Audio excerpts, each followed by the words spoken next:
firstly, please do take us through what, or rather, let me say, take us back to the beginning of your journey and share a defining moment or season that shaped the woman that you are today. Thank you very much, Isango. I hope I pronounced that well. Right. And thank you, Noela and the TGC team for having me. So, if I must go back to the beginning, what came to my mind was to share, I think the season that I would want to share, which was very pivotal, is when I had just graduated from the university, fresh out of school. I had studied civil engineering. That was my background. I had that training. I was so focused and was so sure I was going to be an engineer. And during my undergrad, I had interned in a construction firm that had lots of projects. I also interned in an civil engineering design firm. So I was so sure that I was going to go the engineering consulting route. And then I was done with school, and for some reason, I don't really recall what happened. There was a delay, right? And I found myself home for 4 years. There's something that in Nigeria, for those that are not Nigerian audience, once you're done with graduation, we have a 1 year mandatory National Youth Service scheme program that you would have to do, especially if you're under 30. Here was I think I was just 21 going to 22. I had finished school and I was just home for 4 months. I didn't know what to do with myself. And word had it that we may be home for 1 year. So I decided then, you know what, I need to do something. And I wasn't sure what I was going to do with myself. And then the opportunity came. Oh, there's this banking internship, right? It may be more of a teller kind of role, but you can go in for a graduate internship with the bank, and it came through family. And I decided, you know what, maybe I should take a shot. And initially, my classmates, I was in a class of over 150, were just barely 7 females in class then, in university days. So there was this thing of pride that I'll be a female engineer. And in my home, my dad was so particular about me being an engineer, right? And then I had this internship opportunity. It felt like, okay, just use it to pass time. But that was very instrumental in my journey till date. So I go in and I do this internship, and I did not just earn a stipend, I learned work ethics. And in the bank in which I interned with, it was fast paced, it was high volume. I felt pressure. And I think it brought out the best in me that I think I matched the expectation of my supervisors at the time. And when I was done with the internship, I went for the 1 year NYC. That experience is what has helped me in my over 18 years, almost 19 years of HR experience. It was the recommendation from my supervisory manager when I was interning at the bank that got me my first job. And when I got the first job, I was just fresh out of NYC. I just made a call and I was like, oh, there's an aptitude test going on in this company. Can you share your CV? Let's just send. And I know they are not looking for engineers, but it's an engineering company. And you could start with that. I think they are looking for recruiters, people that will recruit engineers. But I know you really want to do your engineering thing, but you can start from there. And I put in my CV. I was shortlisted to take the test the following day, and I took the test. And I was hired. In fact, I was the only one that was hired because it was just one slot. And I got in just a day before, right? That's when I even knew of the opportunity. So for me, I had seen that it was my diligence, apparently, and the way I had taken that job when I was interning at the bank that got me the opportunity. I got that opportunity and with a promissory note that if there's opportunity in the structural engineering department, I would be deployed in there. And the opportunity came, but I turned it down. And way back at the time, that was an extra for those that are Nigerians here, 50,000 extra just by moving departments. And I decided to stay because at that point, I think I felt more peace, doing what I was doing. It wasn't so much about money. And that's when I now said, okay, I'm an engineer, right? what am I doing recruiting engineers? Because we used to second engineers to multinational, international oil companies, right? So I enjoyed the interaction. I enjoyed having to connect people to jobs. I enjoyed having to deal with people, and I was dealing with very experienced people, even as an entry level, trying to get them jobs. I enjoyed learning how to headhunt, trying to get them opportunities, even when they were not actively looking. And I decided to stay put. And that's when I now learned, okay, there must be more to this. That's when I learned about HR, because I was just doing recruitment. I didn't know that it was a whole gamut of HR. I thought that was all it was. So that's how I got into knowing, okay, there are certifications to be done. And because I came from engineering background, I had to start from one or two levels below where others that had some social background or business background started from. And I wrote the exams. Luckily for me, I had a good support system. So during that period, I was studying to get certified. I had that background. But why I'm sharing this story is because even my second job, which is still the job I'm doing here today, when I was interviewing for that job, the CEO, knowing I had interned at a bank and I had worked at a particular company, there was someone he knew that had worked in both. And he was Mm, like, what would this person say about you if I made a call? mm, And and that was my boss's boss, right? I was like, okay, I don't know what I yapped anyway, but I think I confidently responded to that question.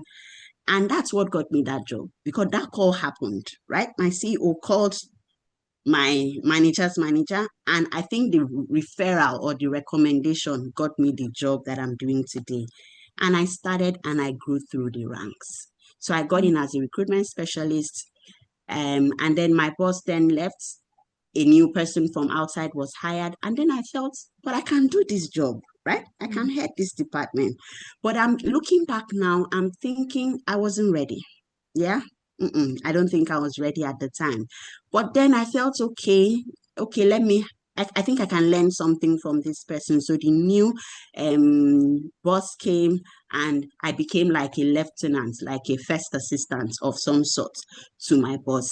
And luckily, or life would have it, right? When I was off on my maternity leave for my second child, my then boss decided it was time to move on. And I think he made a case and said, Mmeme can do this. You do not need to go look for anyone from outside, right? And I was called up from my maternity leave, and I was told that I'm going to come straight from maternity leave and I'm going to head the department. It was a struggle for me because my role wasn't filled. So I was mm, now doubling two roles.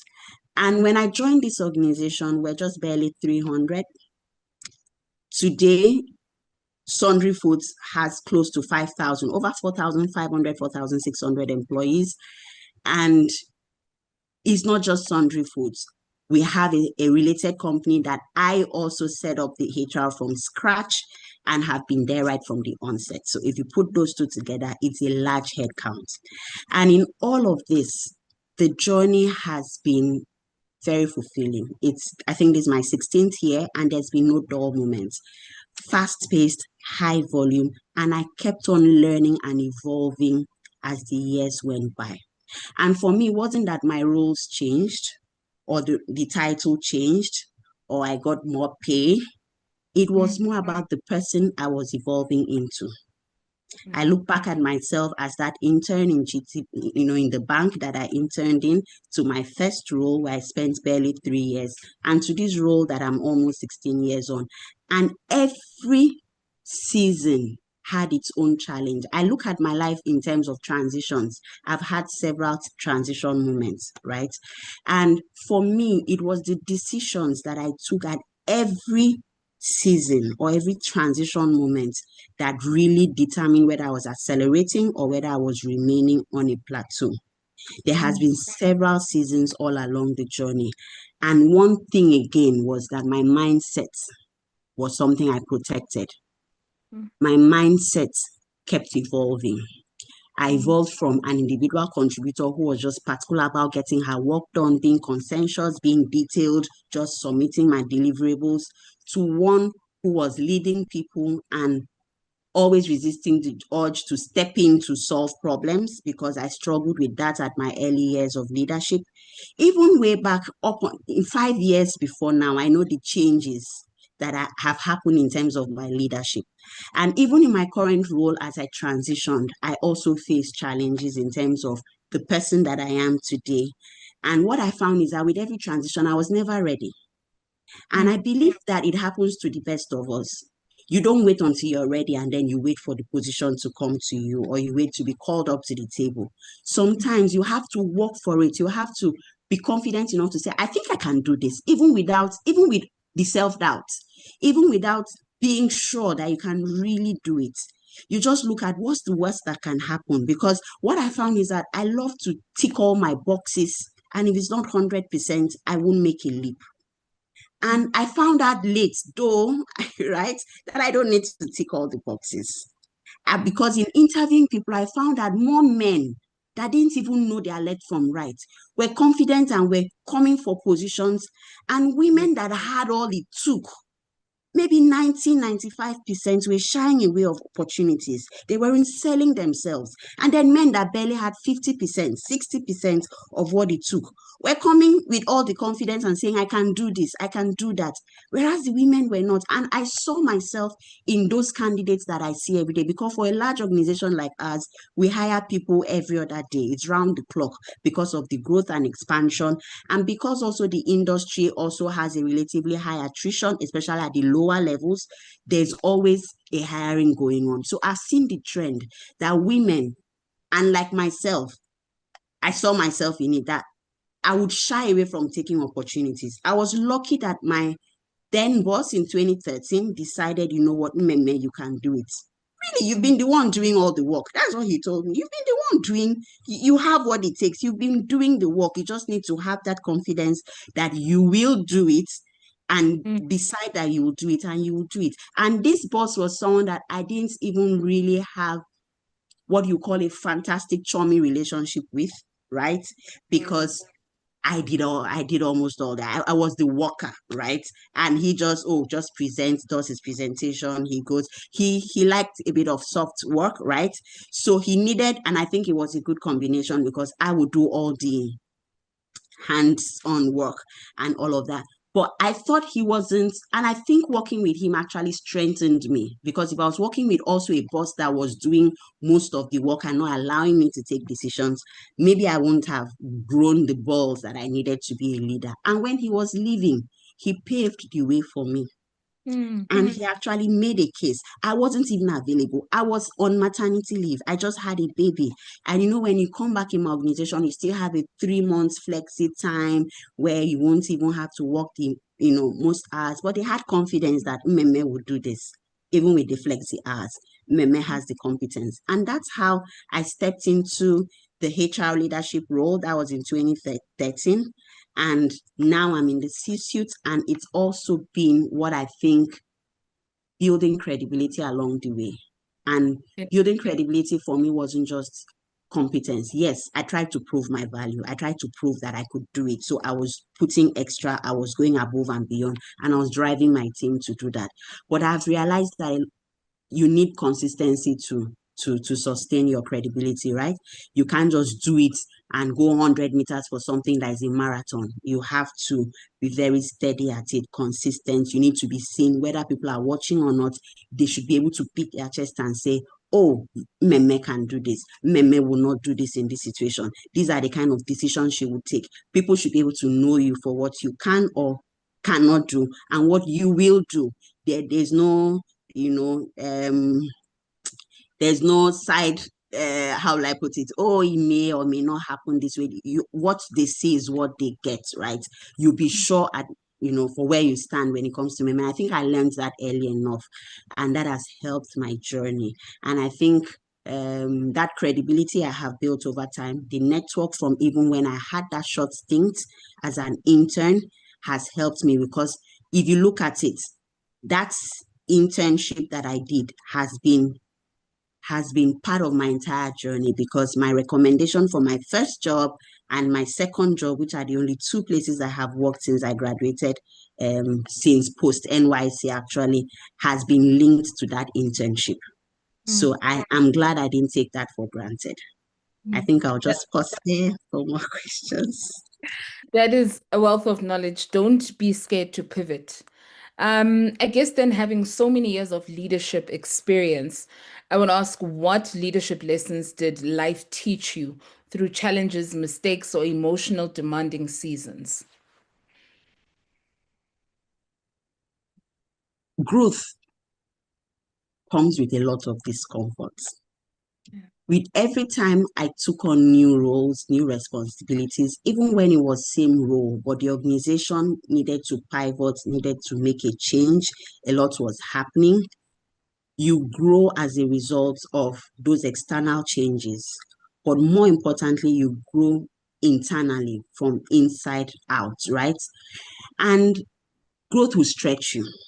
Like I think I had mentioned it before.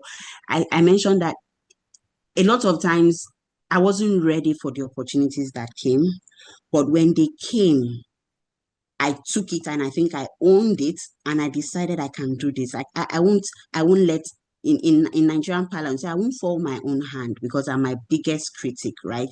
And I decided, to take every opportunity that came, but growth was very uncomfortable.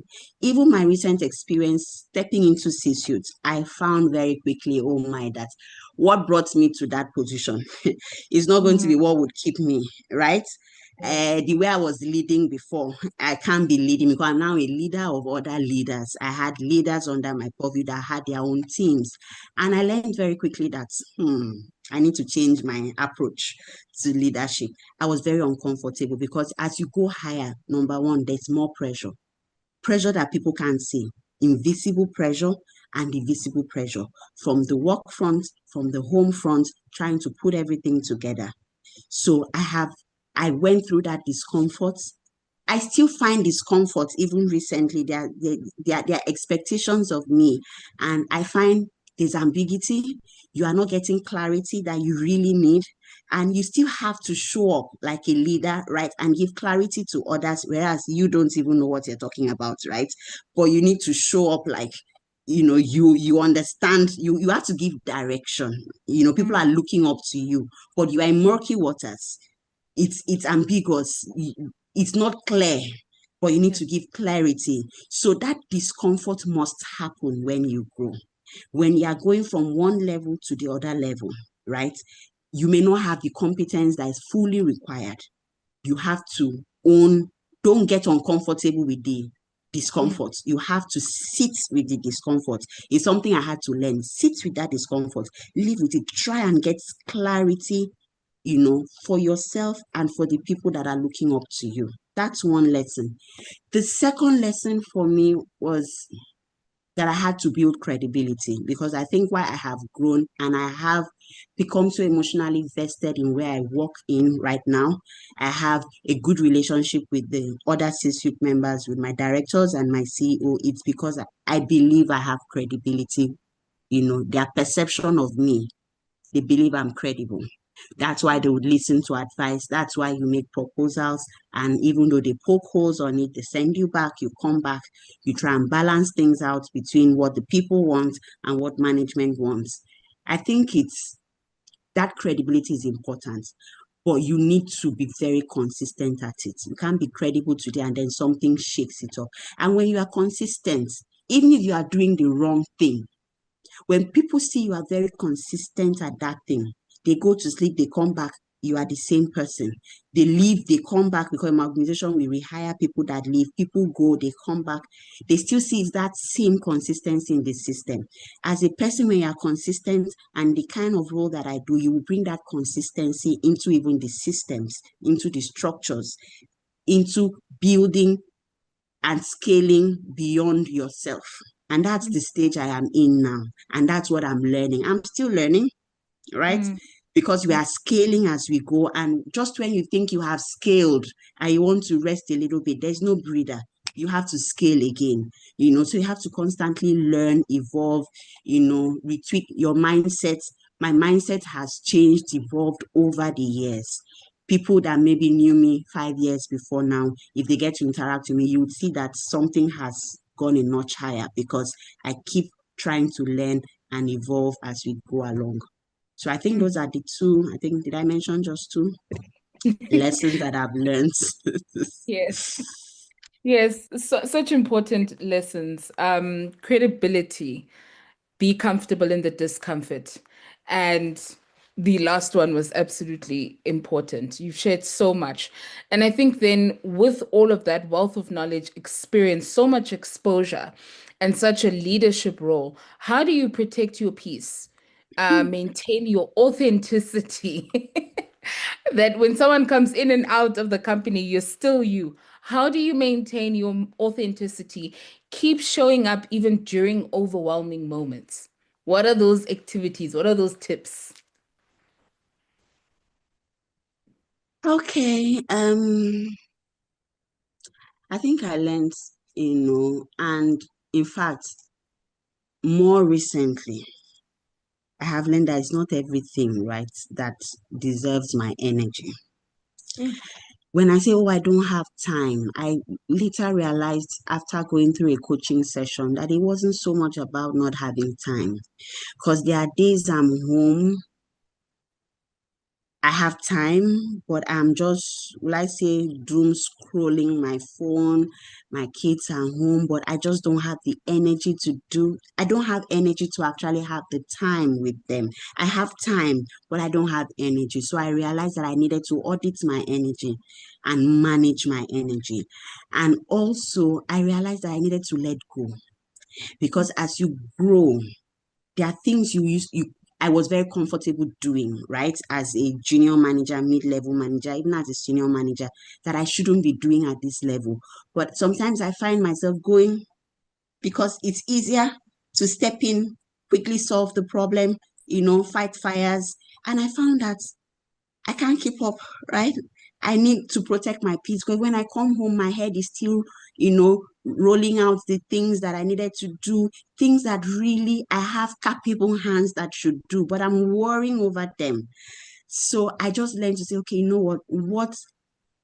What does this thing deserve my time? And then I've learned to prioritize, my Yeah. energy, Mm. especially so that I'm only focusing on the things that really need me Yeah. that do not if it's something that someone else can do, I let it go. And I've learned how to just shut off, as in if something goes wrong, let it go wrong, let them make mistakes. Yeah, would because I personally don't like to make mistakes. I like to get things right the first time. And I think it's the orientation I got in the first place I worked told me you can't afford mistakes, Mmeme. You have to aim to get it right the first time. And that my boss was very particular about me getting things right the first time. So I think that has sort of is one mindset that has stuck with me over the years, that I need to get things right the first time. What I've quickly learned, I've unlearned that it's okay to make mistakes. It's Mm. okay to let go and allow other people to do stuff. It's okay to delegate not just tasks, but delegate judgment. Let people take decisions. Let people make judgment. Because what I found was I was still delegating just tasks, and I was still having to take decisions. I was still having to make judgment calls. And it was getting at me because I'm not having peace. I go home, but I'm not home. I'm still at work. I'm still doing stuff. My mental state is still very active, planning the next work, doing work that I have people in the team that should do it. So the way I'm protecting my peace now is I've learned to let go. I've learned to Mm. allow people make mistakes, right? Yeah. And I'm learning to allow people take decisions. Recently someone sent me a message and I sent back to say, so what if you were the one to take this decision? What would you do? Right? Person wanted me to take a decision. I was like, and the person had the answer, right? And I was like, oh girl, you already had the answer. So why were you still coming Mm. to me for me to be a bottleneck? So that's the Mm. way I'm having my peace. So when I shut down from work and I come home, I am home and I can watch series, I can watch a movie, I can switch off, I can have time for family, which has been a challenge because even when I'm home, I am not home. Everything about me is work. My husband will say, you've given this job your blood, as in everything about you. But I've learned now to have some peace. And I think Mm. that's what I've done. And again, another thing is clarity. So at this stage, I mentioned that there's a lot of ambiguity. So what I do is when I'm in that ambiguity, I try to find clarity. Maybe not 100%, But for me to just have head start, for me to be able to kickstart, I try to find out, okay, does the authority lie with me? What is the expectations for me? What can I hand over to someone else? So having clarity, prioritizing having clarity, and even boundaries as to what I would let go of. And please don't come, I try to learn boundaries. And it's one of my direct report that actually taught me indirectly boundaries, because I could call you from at any point in time. I could chat you at any point in time. But I realized that one of my direct doesn't respond, you know, at after a certain time, the person doesn't. So I had to learn to say, okay, you know what, this person actually needs her time. So me too. I also need my time. So I learned boundaries, and I'm still learning, because sometimes I have to resist that urge very intentionally. Sometimes it comes to me impulsively to reach out, to do things. And I'm like, no, this person needs that time. And I too, I need to set that boundaries. And I think that's what has helped me so far to protect my peace. Wow. Thank you so much. Protecting your peace, so important, something that we hardly learn. Thank you. I have learned a lot as well. Thank you very much, Mmeme. You have been absolutely amazing. Thank you for sharing deeper parts of your journey and experiences. And I would like to ask everyone to give all our speakers a round of applause.